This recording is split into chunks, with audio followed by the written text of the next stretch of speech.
Hello everybody, I'm making this video today to enable members of Melinda's Backups access the American football picking competition.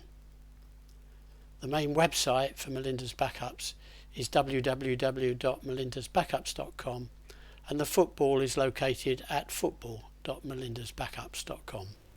You'll see at this website that it has been closed down. That means that the forum that used to be there and which people logged into in order to access the football, or which new members registered at also to be able to access the football, is no longer there. As a result, I've had to rewrite the software. If we go to the website, you'll see we're presented with a screen for us to log on. Let us enter an email address.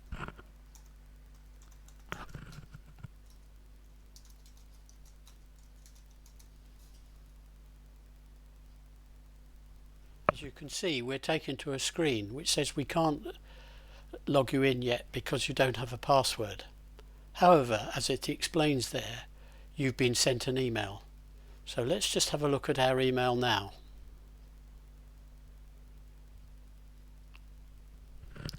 Here's an email from Melinda's Backup site, and in it gives you a code which you can enter instead of a password. So let's just head back to the main website and log in again using that password. So if I refresh the browser, I'm back to my login page, and this time I'll enter the same email address again.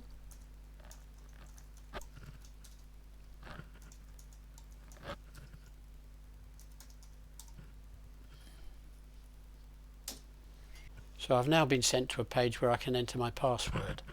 I'll enter the 6-digit code that I just received.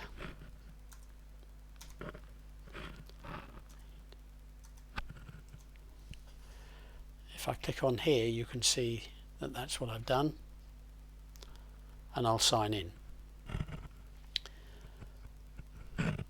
This is only a temporary password. If I close the browser down, all will be lost and I'll have to go through that process again.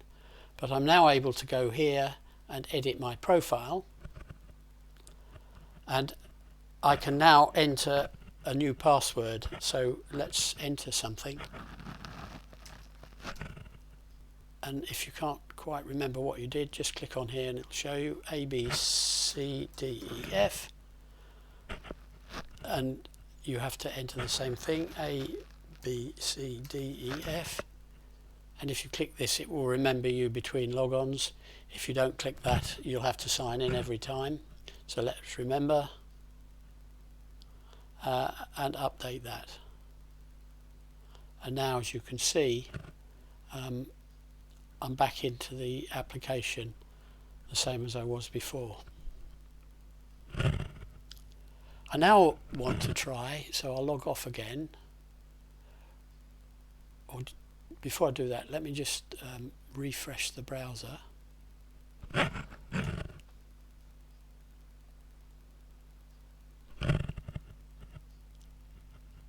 as you can see, I've logged straight back in.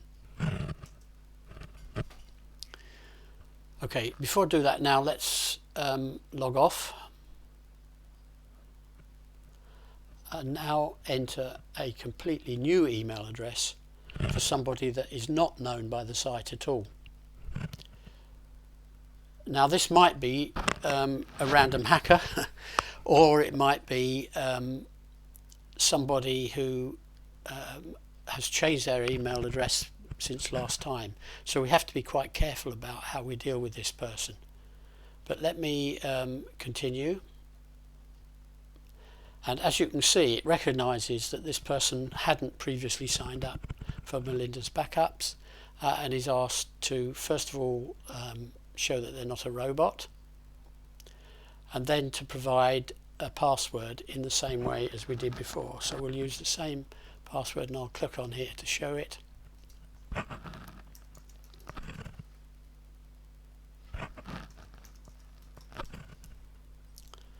And proceed. Now it sent me an email address, an email in the same way as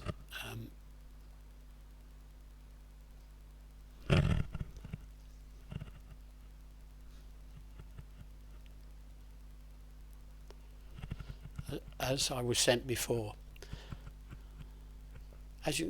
Now it sent me an email address, so let's go back to our email page, and as you can see here, I've been sent an email, but this time I have a link to click rather than a code to enter. So if I click on this link, I'm taken back to the site. So I need to log in again.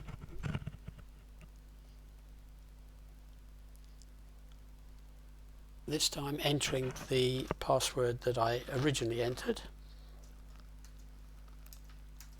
Let me just click on here so you can see it's the same one. And I'm now taken to an application page where I can explain why I want to join.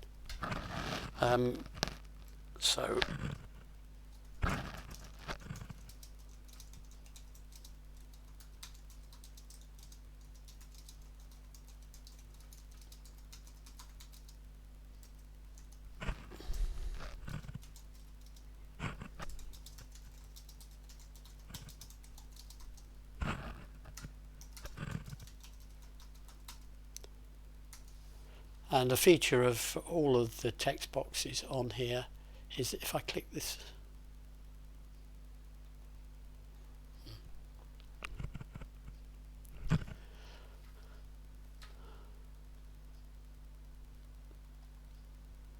so if I update that, I've now left more details about my application. If I come over to this page where I have administrative, oh no I don't, so let's log off here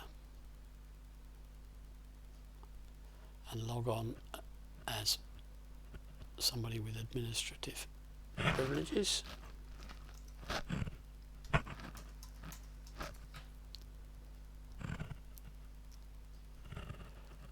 Right, now I can go to the approved menu button, and as you can see I have the message from the new member that wants to join, and I can select him and any others that might be there and accept them.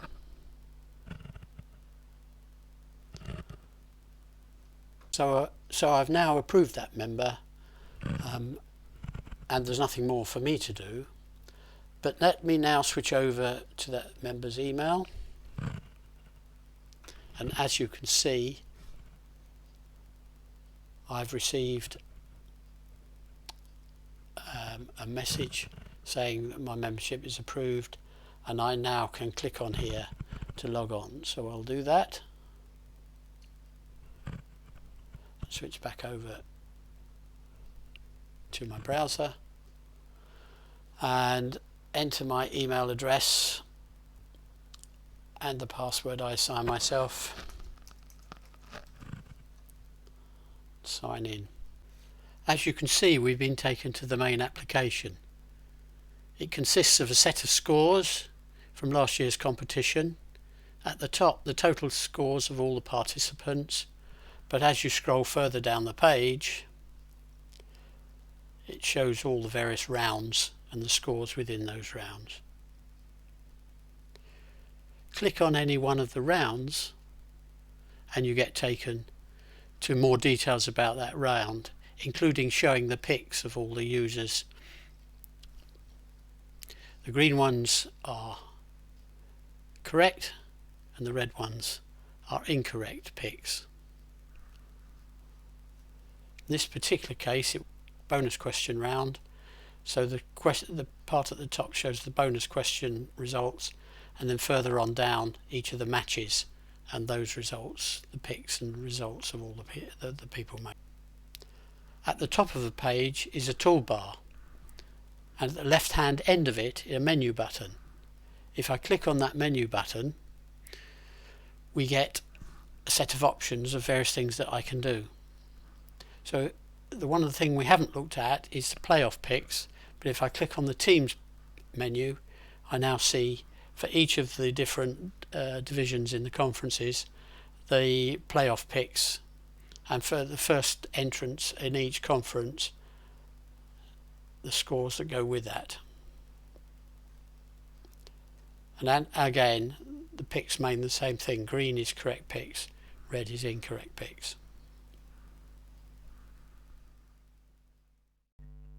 Here we are on the mobile phone. As you can see, it's very similar to the desktop version. The main difference is that the menu bar, and in particular the menu button, is down here at the bottom, and the menu is organised the other way up.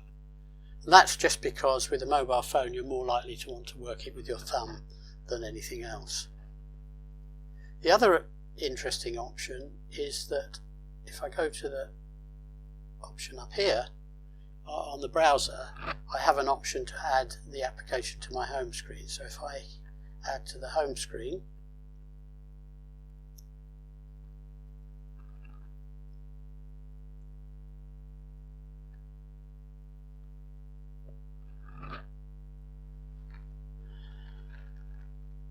and now close that browser tab.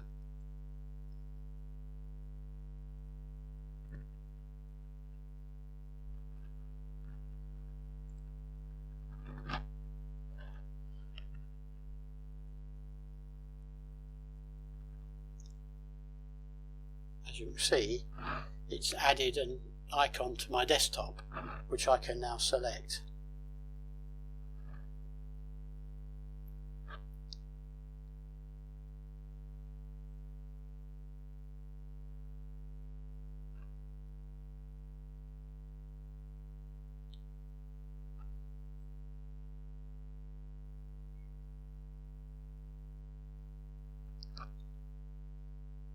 And it's logged me back into the application.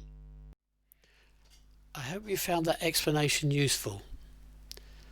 The software is still very much in beta state, so I expect to have bugs pop up in it from time to time. It definitely works best with the Chrome browser and Android phones, as that's what I've been doing most of my testing on. I have tried a little bit with iOS devices, and it mostly works, but I can't yet get it to install to the home screen. If you do have any issues, please feel free to contact me on the webmaster address that you see when you run the application, or alternatively leave an issue on the GitHub repository at the address shown at the top of the screen. Thank you and goodbye.